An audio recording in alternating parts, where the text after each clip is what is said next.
and live on Facebook. And is it okay with you two if I record this seminar? It's fine Fine with by me. me. All right. So good afternoon, everyone, and welcome. I'm Kristen Kale here from Midtown Reader, an independent bookstore in Tallahassee, Florida. We're so glad to be hosting Anthony Tucker Jones and his book, Churchill, Master and Commander. He's joined this afternoon by Dr. Kurt Piehler, the director of the World War II Institute here in Tallahassee, Florida as well. Before I introduce our guest further, please note that we'll allow some time at the end for some discussion, questions from the audience, and you can also submit a question for the author or Dr. Piehler at any time during the event using the Q&A function at the bottom of your screen, and we'll go ahead and review those at the end. If you'd like to purchase the book, you can order online at midtownreader.com, over the phone at 850-425-2665, or by stopping by our store in person. This would make a great holiday gift for your World War II loving book readers. We also have a bunch of Dr. Piehler's books in store as well. With that being said, it's my pleasure to introduce today's guests. Anthony Tucker Jones is a former intelligence officer, a highly prolific writer, and military historian with well over 50 books to his name. His work has also been published in an array of magazines and online. He regularly appears on television and radio, commenting on current and historical military matters. With Anthony is Dr. Kurt Piehler. Dr. Piehler is the director of the Institute of World War II and the Human Experiences and an associate professor of history at Florida State University. He is the author of Remembering War in the American Way and World War II in the American Soldiers' Lives series. His new release, A Religious History of the American GI, has just been published. Congratulations, Dr. Piehler. We're looking forward to celebrating with you next month, and we're so grateful for your support of Midtown Reader and thankful to have you here today. They're here today to discuss Anthony's new book, Churchill, Master and Commander. From his earliest days, Winston Churchill was an extreme risk taker, and he carried this into adulthood. Today, he is widely hailed as Britain's greatest wartime leader and politician. Deep down, though, he is foremost a warlord, sorry about that. Just like his ally Stalin and his arch enemies Hitler and Mussolini, Churchill could not help himself and insisted on personally directing the strategic conduct of World War II. For better or worse, he insisted on being political master and military commander. Again, like his wartime contemporaries, he had a habit of not heeding the advice of his generals. The results of this disasters were Norway, North Africa, Greece, and Crete. And during 1940 to 41. His fruitless campaign in 1943 also ended in defeat. Churchill's pig-headedness over supporting the Italian campaign and defiance in the Riviera landings culminated in him threatening to resign and bring down the British government. Yet on occasions, he got it just right. His refusal to surrender in 1940, the British miracle at Dunkirk, and victory in the Battle of Britain showed that he was a much-needed decisive leader. Nor did he shy away from difficult decisions, such as the destruction of the French fleet to prevent it falling into German hands in his subsequent war against France. Dr. Piehler and Anthony, thank you so much for joining us again this afternoon. I'm going to hand it over to you two. Well, Good afternoon. Good afternoon. I guess we'll do some question and answer. I guess that's how I think I've understood the format.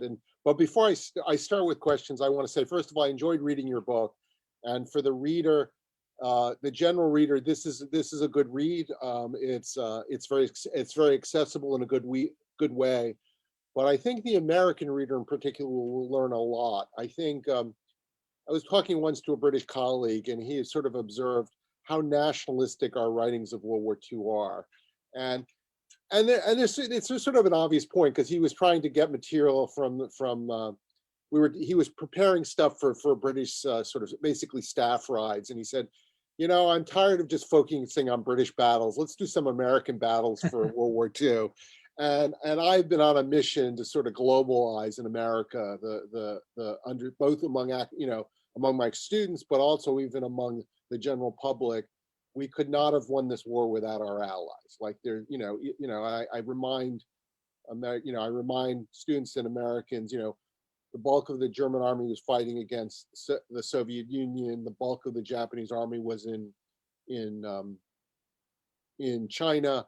And on D-Day, 40% of the troops were largely British and Canadian, and most of the ships, a good chunk of the ships were British. We couldn't have won the Battle of Atlantic without Britain. So national histories are understandable, but I think to understand a global war, we need to go beyond that. And so I think a reader will learn a lot, for example, about Ireland, about India, about different alternatives that were not pursued, like an effort to retake the Singapore earlier in the war.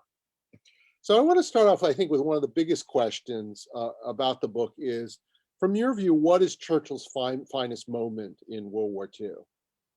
Well, I think it's going to sound corny, Kurt, but almost certainly 1940. I mean, I think May and June, probably into July and August, really, are Churchill's finest moments, in that he took some very, very difficult decisions. And I think that was key to him becoming prime minister, on May the 10th, is that Britain needed decisive leadership, and he gave the country that. He took that very, very difficult decision to abandon the French with Dunkirk, which is effectively what he signaled to them. There were still British troops in France, but of course he evacuated quite successfully the bulk of them, even though they left their equipment away. But it firmly signaled to Paris that Britain was out of the fight, might come back. But that was a very difficult decision for him. And then obviously subsequently refusing to treat with Hitler, obviously consigned Britain to having to fight the Battle of Britain, and indeed face the Blitz. So he consigned Britain's cities to being bombed for the next sort of year and a half. But the important thing was he reversed that slide into appeasement that obviously had happened under Chamberlain. And I think Churchill knew that there was no point in trying to negotiate with Hitler. He'd watched the rise of the Nazis during the 1930s. He knew what they represented. He knew that their newfound power and influence was purely based on rearmament, which of course, as we all know, they'd done in defiance of the Treaty of Versailles. So I think, in recent years, there's been quite a few books on, did Churchill waver when he came to power initially? Did he ever really seriously consider negotiating with Hitler via, the offices of Mussolini? And I firmly believe he didn't. No, I think he went through the motions because he had to, because obviously he had, Neville Chamberlain and Lord Halifax in the cabinet. So he had to keep the appeasers happy within his cabinet until such time as he could sideline them. Halifax obviously was sent off to America, but he went through the motions, and I think deep in his heart he knew that of all his tenure as prime minister during the Second World War, that was his baptism of fire, if you like. Obviously he subsequently got a lot of decisions right. Obviously his relationship with Roosevelt, his relationship with Stalin proved profitable in terms of prosecuting the war. As we both know, he also got a lot wrong. But I think, yes, I know it sounds corny, but I think summer of 1940, that's key, because that effectively, he made his mark. He showed what he was made of. And of course, importantly, a bit later, headed off 2 votes of no confidence in the House of Commons, which ultimately could have unseated him. But because he got off to, a flying start, if you like, he sort of imprinted himself on Britain's war effort, and of course came to symbolize it as the war progressed. Yeah, it's interesting. I would fully agree with and I think with your view. And I always was struck when I sort of dragged my wife to the Imperial War Museum many years ago in 2000 to see that. One of the things I wanted to see was the exhibit on the Battle of Britain, and my wife became out in awe of Churchill and the British people. She sort of said, "I had no idea," Yeah. And that's, I think, one of the dangers of national histories. We don't fully get a grasp of how much World War II was global. No, and I think we do appreciate that 1940 was really, really difficult for Churchill. I mean, he becomes prime minister on the 10th of May. Within 5 days, he's got the French premier on the phone saying France is done for. We cannot continue to resist the Germans. So he was put in an impossible position from the word go, really. Yeah. And again, as we know, within about another 10 days, 26th of May, he's authorizing Dunkirk. So he, as a wartime leader, he was immediately put on his mettle. There was no time for him to settle in. And obviously, of course, the Battle of the Atlantic was already beginning to gather momentum by that point anyway. So he had to hit the ground running, if you like, because he faced those really difficult decisions almost immediately that he assumed, the role of prime minister. One of the themes I think runs throughout the book, because I think one of the things you're saying, how does Churchill's military service affect his wartime leadership as a civilian head of government? And I was sort of struck by the theme, I think, that runs throughout the book was his often remarkable lack of discipline and his lack of respect for the chain of command. Now, on the theme of discipline, I think one story really struck a responsive chord because as I've been planning, I helped curate an exhibit on Florida in World War II, and one of the things we discuss in the exhibit is the training of Allied aviators, particularly British aviators who train in huge numbers in Florida, particularly Pensacola, and I learned also in Georgia nearby. And Alistair Cook, the British journalist, BBC journalist at the time, he takes a tour of America in 1942, and at one point he meets these RAF trainees, and they start chatting to him about life in the American, basically in an American Air Force base, and they say they're just shocked at the discipline that the American military imposes on their service people, and they say, they couldn't believe that they would punish the soldier by making him wear a full uniform, full kit, and march in the hot sun, and they just simply didn't understand saluting, that why they had to salute officers in the land army. And you tell this one anecdote that as a young man, he goes to West Point and he's shocked at the level of discipline at West Point. And Yeah. I guess what was shocking to me is I always think of the British Army as much more disciplined. People have written about, there's one book by Gerald Linderman, he said, discipline, not the American way. But I began to rethink, maybe our narratives are not correct. So could you speak a little bit about, because it's, about this theme of lack of discipline often and lack of respect for the chain of command, because it runs throughout the book. Yes. I think the thing that firmly came across when I was researching the book was that in his early life, Churchill was a dreadful danger seeker. I mean, he was literally an adrenaline junkie. It's the impetuousness of youth. But he carried that into later life. But I think what it taught him was he kind of began to believe that he was invulnerable or invincible. And also a crucial lesson that he learned was that nothing in life is gained without taking risks. And I think that was very important. I mean, we're lucky that he survived all his scrapes with death, because they are numerous. Quite a lot of them are quite famous. Some of them are less well known. But one of the reasons that he wanted to put himself in harm's way early on in his career was that he'd firmly set his heart on following his father, or his late father, into politics. His father had been a senior politician and had got quite high up in the British government. And I think Churchill wanted to do his father proud.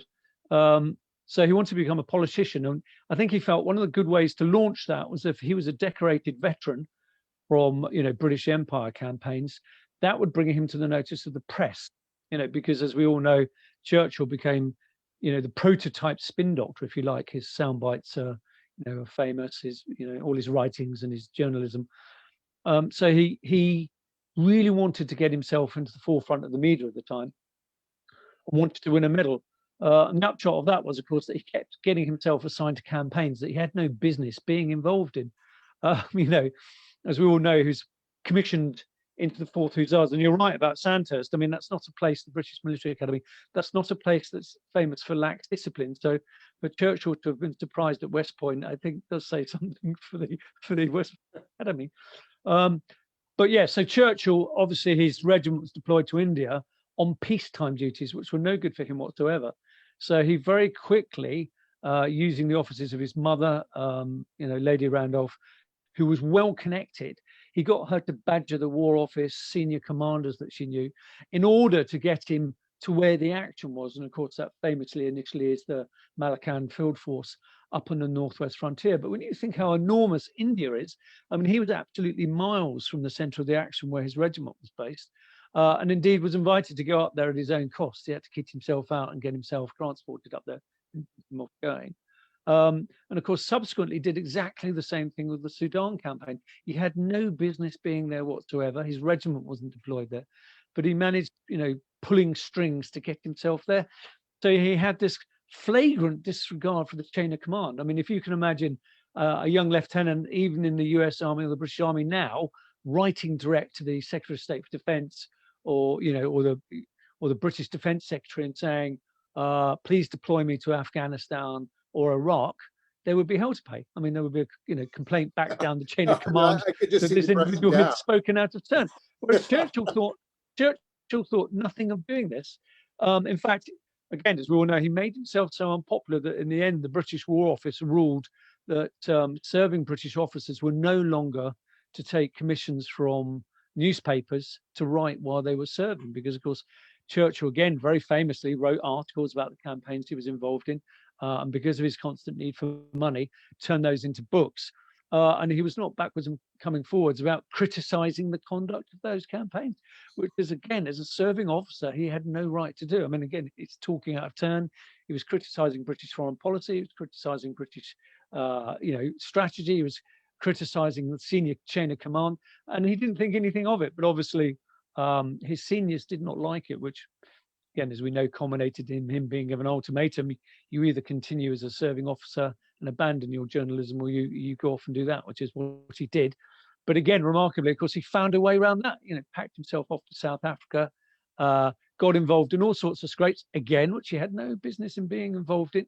Memorably escaped after being captured, and then joined a locally raised regiment. So again, returned to soldiering, but remained a war correspondent.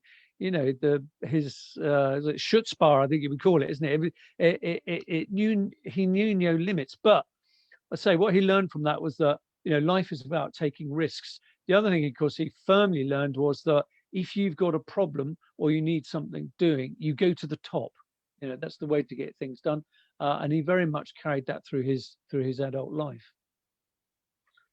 One of the things I think that I really admire, there's several things I admire Churchill. I mean, having worked on religion, I'm struck by his support of the Jewish people. And I think we don't. I think a lot of Americans don't realize how threatened Palestinian Jews Yes. were in this era. I'm also struck by his sort of, he had good moral sensibilities. I mean, he fully understood the Nazi threat. And I think what was very common among conservatives in particular, in both countries, is how bad could Hitler be? He's not a communist. And for Churchill, he does not think this way. And doesn't think this way pretty early. And he's an imperialist. He has a lot of values I think he's now taken to task for. But I think on this really big, important issue, he really, he's really right. Where does that come from? I guess that to me seemed one of the great mysteries. Yes, I mean, I think a lot of people just kind of get the impression that he very astutely saw Hitler as a threat to Europe, and as a historian, he understood that sort of, there'd always been rivalry between Britain and France. Obviously, we'd seen it during the First World War, so he was very conscious about that power play of those two big Central European countries and the dangers they posed. But actually, all his warnings while he was out of office during his wilderness years, I mean, he was still an MP, but he was never given any government posts. All his warnings actually were based on very sound intelligence, because not everyone realizes that actually he'd nurtured the birth of MI5, MI6 during the early 1900s. So he'd been there during their formation. I'd seen how Britain had suffered from poor intelligence during the First World War. So he'd nurtured those organizations. So he had a number of individuals that quite wrongly leaked intelligence to him on what Nazi Germany was doing. So he was fully aware about, that they were looking at building submarines, they were testing tanks in Russia, they were building up the Luftwaffe. So from an intelligence point of view, he was well informed about the threat of Germany and the threat it posed to Europe. And he knew its resurgent powers based on one thing alone, and that was its rearmament. And of course, he'd watched, like everyone else, how Hitler simply said, "Oh, well, all we want to do is regain the lost German lands, and that will be the end of it." And I don't think Churchill believed him. That really, ironically, gobbling up, remilitarizing the Rhineland, taking the Sudetenland, Anschluss with Austria. In a way, that was actually increasing Germany's space and its population. But the other thing, of course, all the time it was doing was testing its neighbors, constantly testing its neighbors. How far could he push them? And of course, he pushed them so far, he actually realized that they wouldn't do anything. The example of that being, the fate of Czechoslovakia, which was a major European power at the time. Sizable army. Yeah. Again, people kind of think poor Czechoslovakia was, overrun by superior army, whereas actually that wasn't true. Actually, it was their lack of decisiveness with their leadership, and obviously the rift between the Czechs and the Slovaks brought Czechoslovakia to its knees, because its army was huge. and it had one of the leading, armaments industries in Europe, which of course, again, Hitler wanted to get his hands on because they were building tanks and artillery and rifles and things. So yeah, so going back to your original question, yes, Churchill was right. Same with Mussolini. Mussolini wasn't quite such a threat because his military was way behind Hitler. And in fact, Hitler, of course, had bided his time and got his military to a certain state before he started taking action. Whereas Mussolini was sort of obsessed with trying to reconstruct and recreate the Roman Empire, and had started empire building on fairly early on, at a point when the Italian army was not really up to the job. It was firmly an infantry army. It wasn't mechanized. It hadn't got tanks yet. Its artillery and its weapons weren't that great. He went off and fought a series of colonial wars. But again, the same thing would happen with Mussolini, as he kind of finished off conquering the rest of Libya and then set about Abyssinia, and nothing much was done about it. So he got the same message that Hitler got, that actually he could embark on these foreign wars, Albania again, of course, famously, he could embark on these foreign wars with impunity. What I was quite surprised, again, while I was researching the book, was the one thing that Churchill got wrong was Japan. He woefully underestimated them. And in fact, because for a long time Britain had been allies with Japan, we've been naval allies with them in the Far East and in the Pacific, Churchill refused to believe that they were a threat. And in fact, because of the state of China, he firmly believed that the Japanese were a force for good, in China, because China had been brought to its knees by the warlords, by the communists, and obviously by the activities of the Japanese, and indeed the Europeans. The Europeans obviously had all their concessions on the coast of China. So China was very, very weak. So Churchill saw the Japanese actually as a good influence, which of course was completely wrong. And in fact, of course, turned a blind eye to when the Japanese ran amok in Nanking. He famously chose to ignore that, despite the genocidal horrors that they inflicted on the population. So he got that wrong. I think there was a kind of element of him sticking his head in the sand over Japan. Of course, his judgment later came back to haunt him when the Japanese invaded Burma and Malaya and took Singapore. But the other problem, of course, Churchill has was that Britain only had a finite amount of resources, and he knew that defending Britain's Far Eastern interests actually was beyond our capabilities, quite frankly. I mean, even by the 1930s, he knew that America as an emerging power, we would be reliant on America's naval power, because Britain's ability to fight two naval conflicts at the same time anywhere in the world, which was a policy that it maintained for a long time, actually was waning, simply because of the cost and overstretch. Yeah, I think one of the things I'm struck by, and this gets at Churchill, the British forces have an enormous numbers of reverses, and you go through, and you even mentioned some of them already, like the disaster of Greece, the disaster of Crete. The fact that Cairo is at one point seriously threatened. There's obviously Dunkirk, but I think your book underscores. I think Americans. It's like Dunkirk, Battle of Britain, and then America enters the war. Yeah. But I think one of the things I kept wondering is this amazing perseverance of Churchill, because other leaders might have crumbled, and he goes through 2 votes of confidence, and he's seen a war leader, Chamberlain, get sacked. Yeah. And so what is it about his character that just, he keeps going? Well, I think it goes back to what I was saying about, the country needed decisive leadership. And he took a whole series of decisive decisions that proved ill-advised. I think in the case of Greece, of course, he'd seen how France had been defeated and didn't want to see another ally in the shape of Greece going the same way. So he felt honor bound to help Greece. And also in terms of Britain's expeditionary force that it sent over there, which of course involved Australian and New Zealand troops as well. He wasn't just to blame for that, because of course, Anthony Eden, who was Foreign Secretary, led the diplomatic mission to Greece. And I used a quote from Churchill basically saying, I kind of leave it up to you, but don't commit us to another disaster, effectively. But again, I think Anthony Eden was firmly of the view we'd abandoned France and we weren't going to do the same things with the Greeks. Of course, General Wavell in North Africa was horrified and did as he was ordered and sent troops. But of course, Churchill threw away an opportunity to knock the Italians out of the war in North Africa very early. They'd obviously had been that famous Bida Fom campaign.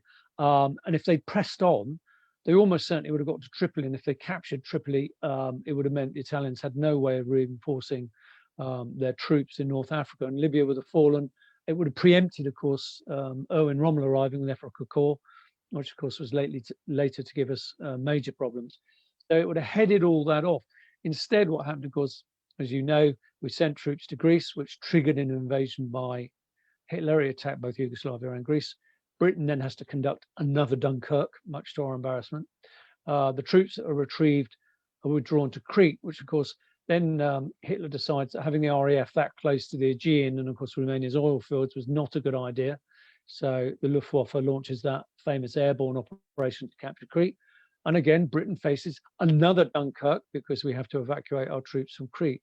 So there was a whole series of humiliating defeats. The upshot, of course, is that we ended up with a seesaw war in North Africa. And initially, Churchill persuaded the Royal Navy to escort convoys through the Mediterranean to reinforce the Western Desert Force, which later became Eighth Army. So they shipped at great cost all these fighters and tanks to North Africa because Churchill always, demanding immediate action, forced Wavell really to act before he was ready. And then we see the disasters that are Operation Battle Axe and Operation Crusader threw away all that new equipment in operations where Rommel simply outclassed us in terms of his tactics. And again, as we know, of course, it took up until August 1942 to actually turn the tide against Rommel. And the key loss, as you rightly pointed out earlier, of course, is June 42, when Britain lost Tobruk and the entire garrison. There was a very, very strong garrison. The loss of Tobruk basically was a repeat of Singapore, hugely embarrassing. Because I was rather touched because he got that news of the fall of Tobruk when he was in Washington. And of course, that's what famously triggered Roosevelt and General Marshall so generously saying, we're going to ship you a division of tanks immediately, which actually had been earmarked for the American Army already. They graciously said, we'll send you reinforcements as quickly as we can to try and help you reverse the situation. So you're right. I mean, he oversaw sort of particularly 41 up till October 42, a catalogue of catastrophic disasters, which you do think it's remarkable he survived. But of course, what he did was with the British Parliament, he basically called their bluff. So when they held those votes of no confidence, he said, you need to think very, very seriously what you're doing here, because if the vote of no confidence goes through, he'll have to step down. And at a crucial moment in the British war effort, there will be a change of leadership. And you kind of think, well, who's going to step in? Would it have been Clement Attlee, the Labour leader? So luckily, the vote went in his favour, and in fact, he shamed those that had instigated the vote of no confidence because actually their support was so tiny. So one of the this paragraph, I thought, I'm not going to read the whole paragraph, but I thought it really was a great summary of some of the themes running through the book. And you write about Alan Brooks' comments about Churchill's leadership in his diary on May seems to reflect a certain bitterness harbored by him, Cunningham, and Portal, the other chief, the Air Force and Navy chiefs, as we would refer to him. Without him, England, he's referring to Churchill, was lost for certainty. Brooke wrote, with him, England has been on the verge of disaster again and again, and with it all no recognition, hardly at all, for those who help him, except the occasional crumb intended to prevent the dog straying too far from the table. And I thought this masterfully, one of the themes is, he's this incredible leader who makes lots of mistakes. And I hadn't grasped how awful he could be with subordinates. I'd read elsewhere about his relationship to Wavell, and his sacking him as commander and sending him to India. Same with Auchinleck, of course. I guess could you address sort of two, and I think you've already addressed some of this, is one, what was his biggest disaster? And then secondly, why does he treat some subordinates so shabbily? And I was particularly, I've known about Wavell, I think, but I was also struck by Air Marshal Dowding. he really was unappreciative of what struck me in your book as a really, really good commander. I mean, that was really crucial in the success of the Battle of Britain.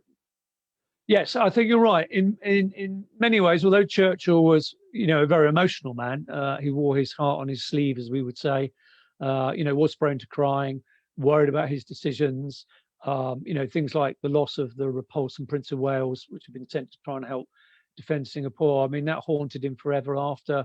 Things like Gallipoli, they all weighed heavily with him. But one of the things he was very, very good at is that he valued his subordinates as only as long as that they were useful or gave him victories. So he was quite cold-hearted and callous in that respect. Or you could say actually he was a very good manager, because obviously if your commanders are not giving you the results that you need, then they need to be replaced. So he was kind of ruthless in playing musical chairs quite regularly with his commanders, because if they kept giving him defeats, then he held them responsible.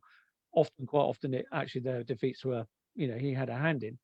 But yes, he quite often would cast them aside quite quickly. So, Wavell, who did a really good job in North Africa, likewise, Auchinleck was the one that built up the Eighth Army. But because he'd suffered a series of defeats at Rommel's hands, was not allowed to lead the counteroffensive for El Alamein. Montgomery replaced him. And both Auchinleck and Wavell were sent to India, which not necessarily a demotion, but was certainly a sideways move for them. And again, like Dowding, you're right. Once the Battle of Britain was won, Churchill had no need for him any longer. The one man that did pretty much stay the course was General Allenbrook, who was, the senior British Army general, Chief Imperial General Staff. And I was very much struck by Allenbrook's relationship with Churchill, because it was difficult, it was stormy. Allenbrook, by his own admission, spent much of his time trying to dissuade Churchill of his more outrageous ideas, that they were not good ideas. And poor Allenbrook was always under pressure, because he would persuade Churchill that it wasn't a good idea, only to have Churchill come back to it later. Well, you're right. Sorry, go on. Oh, no, go ahead. No. I was going to say, you're right. You referenced those incidents at the end of the war. And one of the things that struck me was when Churchill went to watch the Rhine crossings, and he and Allenbrook went out to see, Eisenhower and all the generals ready to get across the Rhine. On the night before the Rhine crossing, Churchill and Brooke in the evening went for a late night walk, because Montgomery had already gone to bed early, as was his habit. And Allenbrook recorded that Churchill was really, really nice to him and thanked him for everything he'd done, thanked him for standing up to him.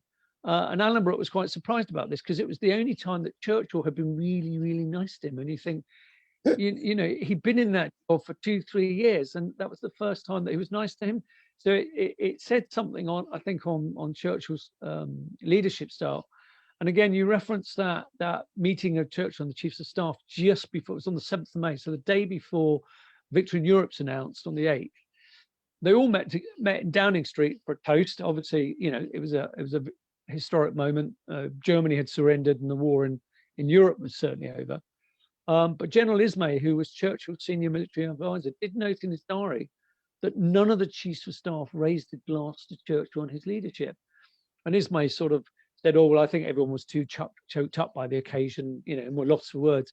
And you think, well, actually, probably not. I think actually they didn't want to do it because they didn't like him. They respected him, and they respected him as a war leader. But I think they felt that they'd been, bossed about by him and under pressure so much that they simply couldn't bring themselves to recognize him as a warlord, which of course is what he was. So yes, he did have a very difficult job with it, relationship with his commanders. But then, of course, that was his role. He was the prime minister. It was up to him to decide on such things. And one of the things that informed the book, in particular the subtitle Master and Commander, because my thinking was in 1940 he'd made himself the country's political master and its military commander, and he'd done that by making himself defense minister. It's the first time the country had ever had one.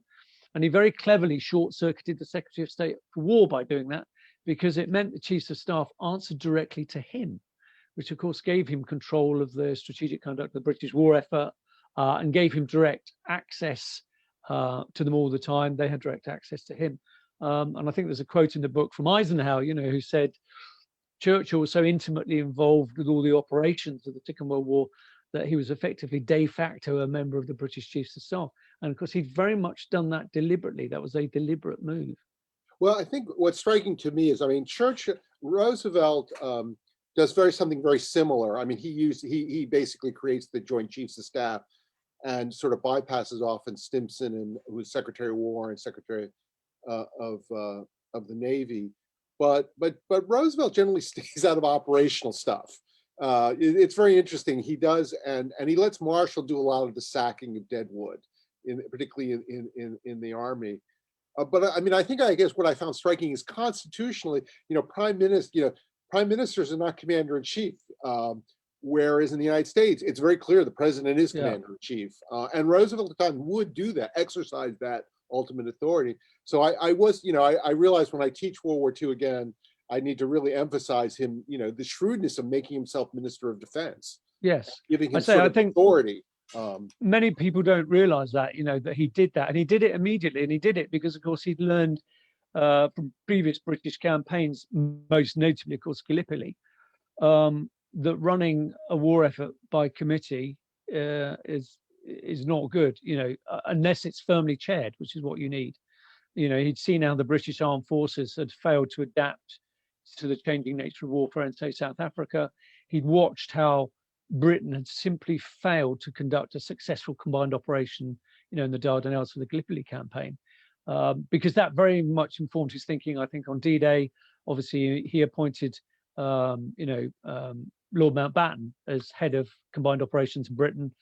He fostered the creation of the commandos, and he fostered that all arms operation, what we call now, combined arms operations, because during the First World War, obviously, the idea of amphibious warfare was very much in its infancy.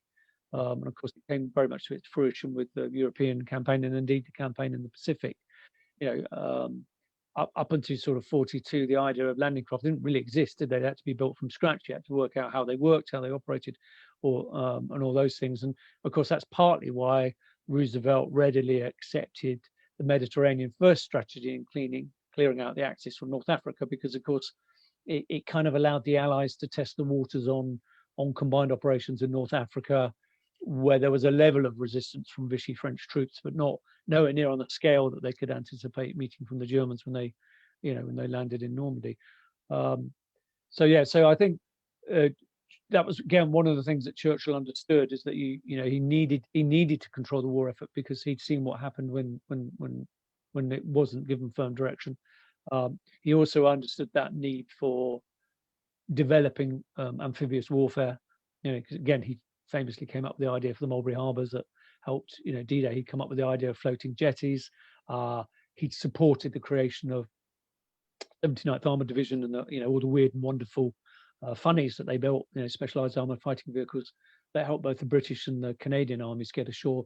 He fostered all that. So he had a good grasp, and obviously fleet air arm during the First World War, and the development of carriers. So he was very much a forward thinker, I think, when it came to the development of warfare.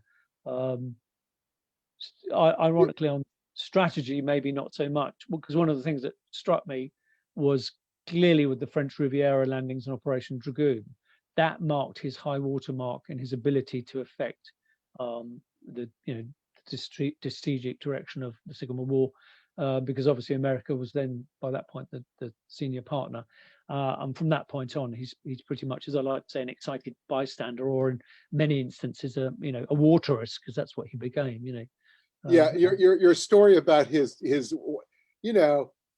peeing in the Rhine, which is just hard to imagine. Roosevelt, peeing in the Rhine, and then also just exposing himself to basically enemy fire.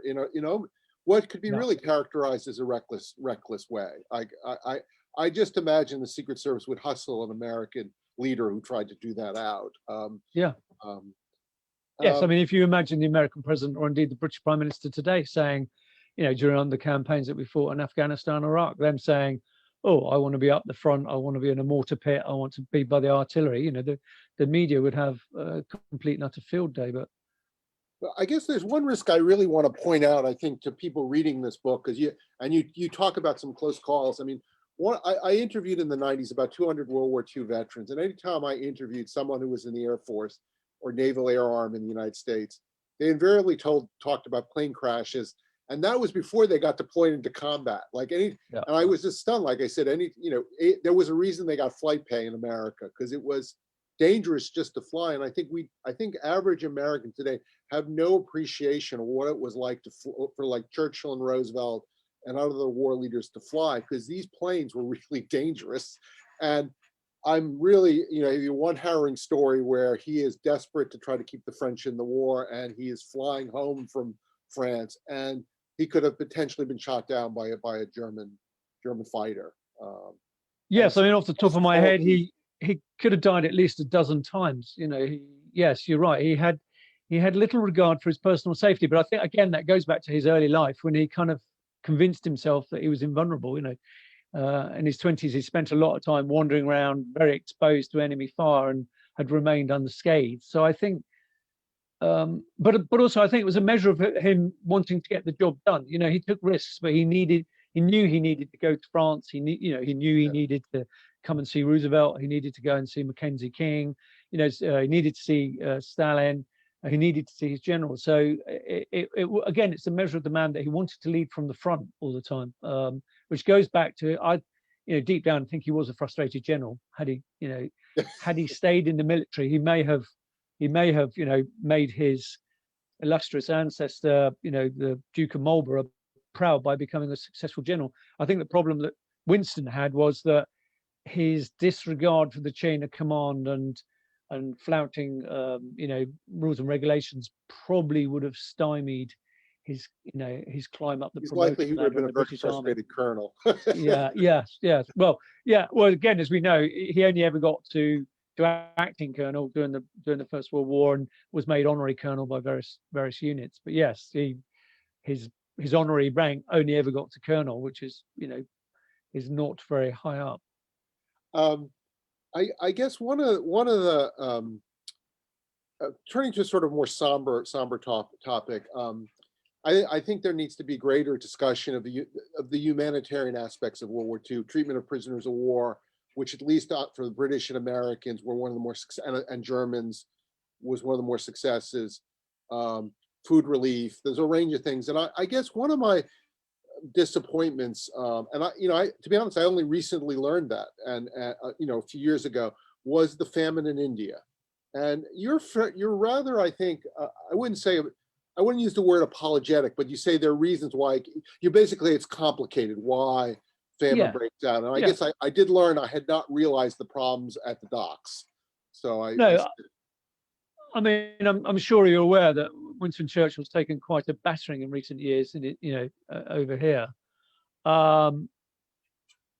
Least not for the Bengal famine, and he's held responsible for that. And yes, he had a level of responsibility for it. But the book's not obviously written really from a political point of view. The whole point is it's to try and judge his, what made him a war leader and what made him a military commander. But what I wanted to do with the Bengal famine was try and put it into context to explain the strategic environment at the time that informed some of the decisions he made. And it's remarkable that the people on the immediate ground don't get the blame. So the Viceroy and Commander-in-Chief of India don't get the blame.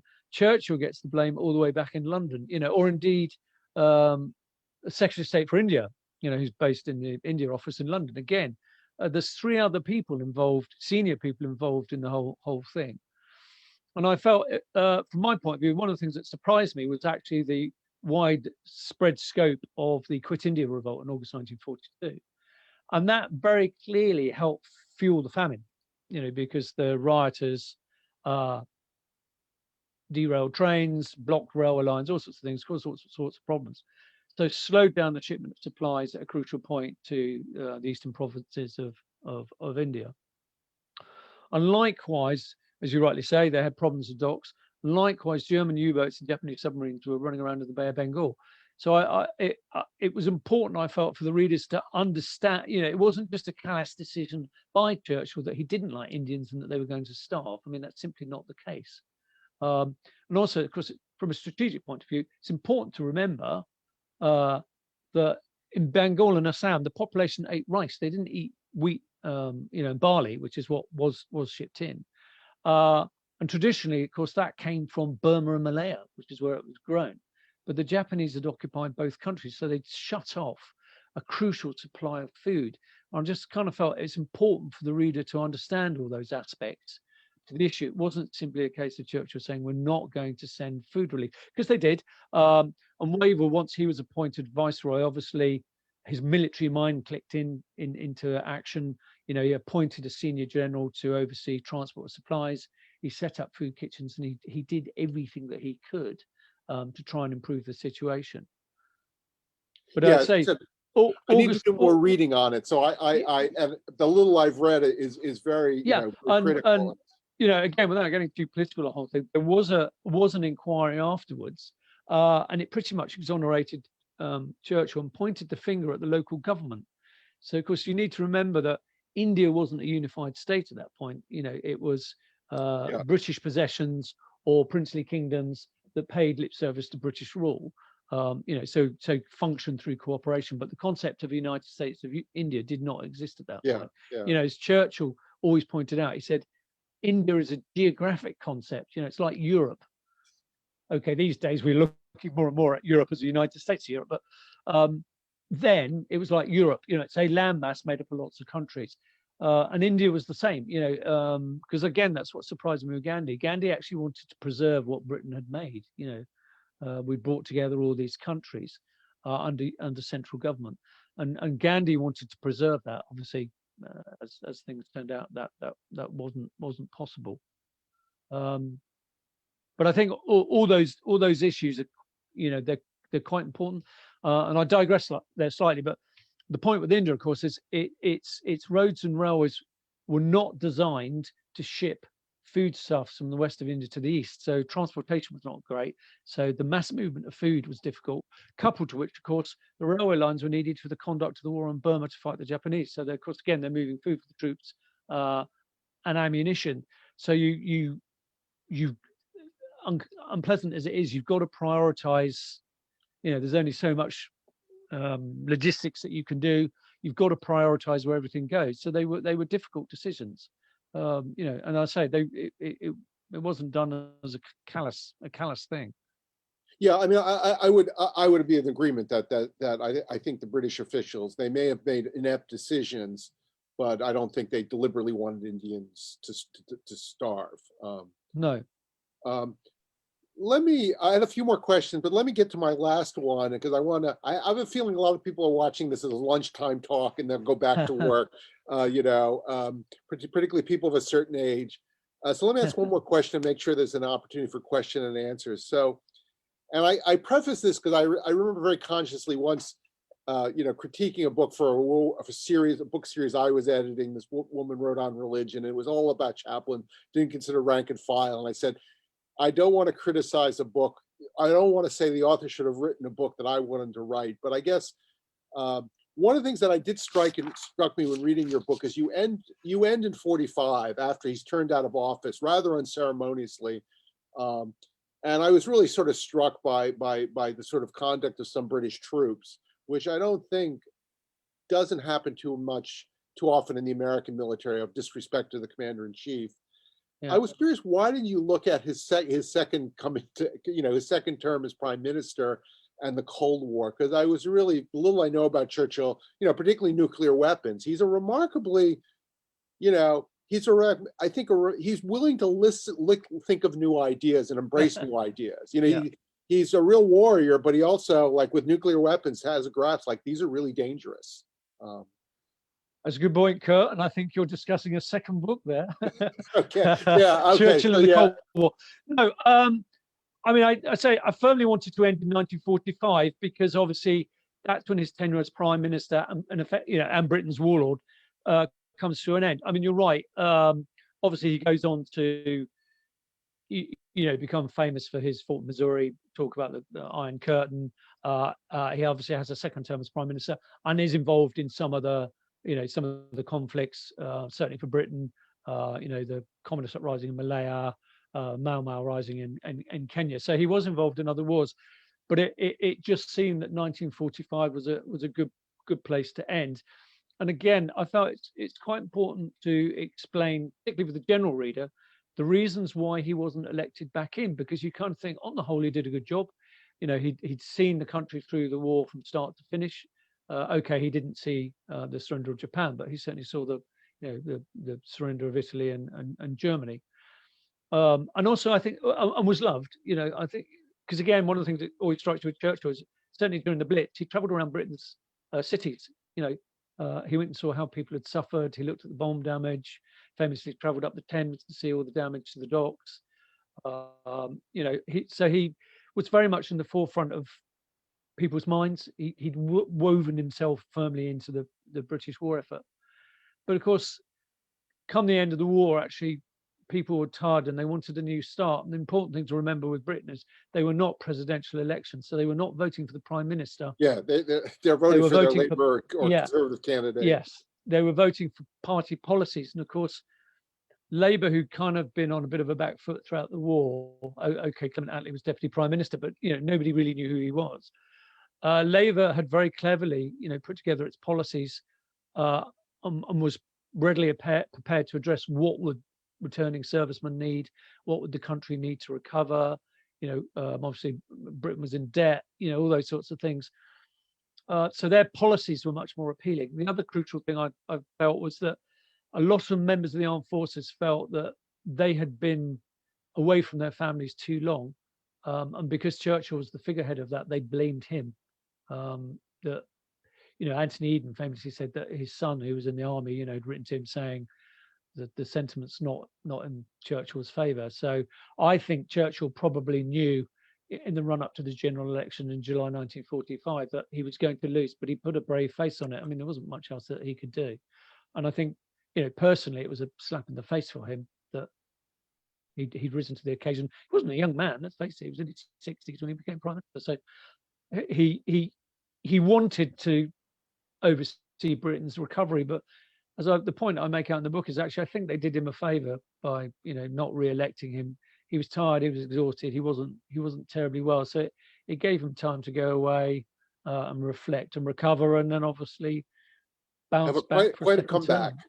Yes, yeah, it's a remarkable comeback. He comes back a second time as prime minister, particularly what was then a very old age for a political leader. And also, of course, by that point, the Cold War, or at least the hot parts of it, are beginning to gather momentum. You've got the Suez crisis. You've got obviously Indochina with the French, them being defeated at Dien Bien Phu. So you've got Algeria. French colonial possessions are beginning to rise up against French rule. So the communists backing nationalist movements in Britain and France's empires are gathering pace. Obviously, you've got famously the Korean War was already underway when Churchill was re-elected. So the Cold War is very much beginning to gather pace by that point. Well, thank you guys for such an interesting conversation. This has been so great to listen to. We do have one question from the audience, and that's if either of you have any projects that you're working on right now that you're particularly excited about. I'll let Kurt go first on that one. Yeah, so I've just finished. I'm hoping to eventually get the Oxford Handbook on World War II out, which I've learned my lesson: never edit a reference work. And the project that I'm really interested in pursuing, and I've been inspired by, I just went to Warm Springs, Georgia, to see the FDR's little White Houses. I want to do the Roosevelt family at war. I want to look at Franklin, Eleanor, and his sons and his daughter. All four sons were in the military. And I think one of the things I want to look at is, like the relationship with the Secret Service. And I think I've been reading this book on civil defense, and it was amazing what they did for Roosevelt's security. They shut off the White House. And I reflect on your book, and I think it would have been a great antidote to put in there is I took 2 summers ago, before the pandemic, a tour of the war rooms, the underground war rooms. Yes. And I was almost shocked to learn that Churchill's bodyguard, his personal bodyguards, it was two bodyguards from Scotland Yard, and Roosevelt's Secret Service, they really strengthened his Secret Service protection, and it does help explain his willingness to take risks. Of course, I mean, Churchill probably thought, I don't need more than 2 bodyguards, which seemed like a pretty small number for a war leader. So that's probably my next next project. And I hope I hope you might think of a second book on the sort of Churchill returns and Churchill the Cold Warrior. Yes, yeah, I'd like to do that. I mean, writing this first one took start to finish pretty much 2.5 years, so it's a bit of a challenge. As you know, Churchill's not a topic undertaken lightly, but yes, I thoroughly enjoyed doing Churchill Master and Commander. So the idea of doing a follow-up would be good. Brian, I'm sure like you, I've long had an interest in the Cold War, so it would be good to see what impact, over and beyond the Iron Curtain, what impact he had on how it developed. In terms of books, I've got a couple on the go at the moment, but the one I'm probably most excited about and is in its copy edit phase is I've just done a book on the Battle of the Bulge, perennial favorite. But I've done it solely from the German perspective. A couple of years ago, I did a book called The Devil's Bridge, which looked at the German combat performance at Arnhem. And I did the same thing with that. I looked at it purely from the German perspective and tried to mention the British and Americans as little as possible. And I've done the same exercise with the Battle of the Bulge, which was quite interesting. It's called Hitler's Winter. I'd love to do a book conversation with you on that book, because I have too many projects in my head, and some I know I'll never get to. But I often flirt with that. You're the one battle. I'm not really a battle historian, but the one battle I thought I would have loved to do a book on, or love to do a book on, is Battle of the Bulge. I think the battle is fascinating and remarkably underwritten compared to, say, the shells are ready to collapse with D-Day books, but not so much the Battle of the Bulge. The Battle of the Bulge, as I'm sure you're very aware, is hugely complicated. Yes. So many things going on. At least with D-Day, you've kind of got key beaches. There's a clear timeline on what happened. So it's as a military historian, it's easy to understand and grasp.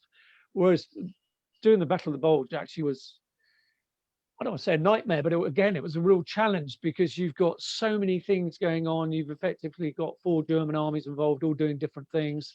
You've got their special forces with Otto Skorzeny and the airborne operation. So there's so many different things going on. It was a real challenge to make it into a coherent account. I mean, I know some books opt for the chronological version, just do it day by day. But if you do that, it tends to jump about a bit. So I tried to make it as themed as possible. And also, of course, inevitably, there's a big chunk on German preparations, because I found that fascinating. Hitler was the driving force. And the fact that they rejuvenated those armies in secret so successfully, hindsight suggests that they would have been better off defending the Rhine and the Oder and the Vistula, quite frankly, rather than throwing them away. It was a clever gamble. If it had worked, it would have been quite remarkable. As we know, with the benefit of hindsight, the cards were stacked against it from the word go. But I thoroughly enjoyed doing that. And again, it's a case of juggling all the personalities, all the characters. But I've made a couple of people chuckle, because they say, "Oh, Anthony, when's that out then?" And I go, "Well, summer of next year." And they go, "But it's the Battle of the Bulge. Why is it not coming out in the winter?" So, well, I'm afraid that's just the scheduling of my publisher, but point taken. And then I was discussing the other day a literary festival that's coming up in the UK in the summer, and they were going, "Oh, Anthony, I'm not sure Battle of the Bulge would be right for the summer. Maybe Churchill would be a better fit, because you're going to be talking about, the winter. Our summer's usually pretty good here, so you're not really going to get the audiences in the right frame of mind." So, but I say that's just one of those things. Well, we will have to have you both back to discuss that when that comes out. That's exciting. Well, thank you very much for having me on. Yeah, thank you guys both for joining us today. It was such a great and interesting conversation. We had another attendee just say that this was terrific, so thank you both. Again, if you'd like to purchase Dr. I must hold this up, mustn't I? My publisher will tell me off. or Churchill. It's got it as well. Thank you. Perfect. Well, again, thank you guys for joining us, and have a great one. Sounds Thank good. you very much. Thank you very much. Bye, everyone. Great to meet you, Kurt.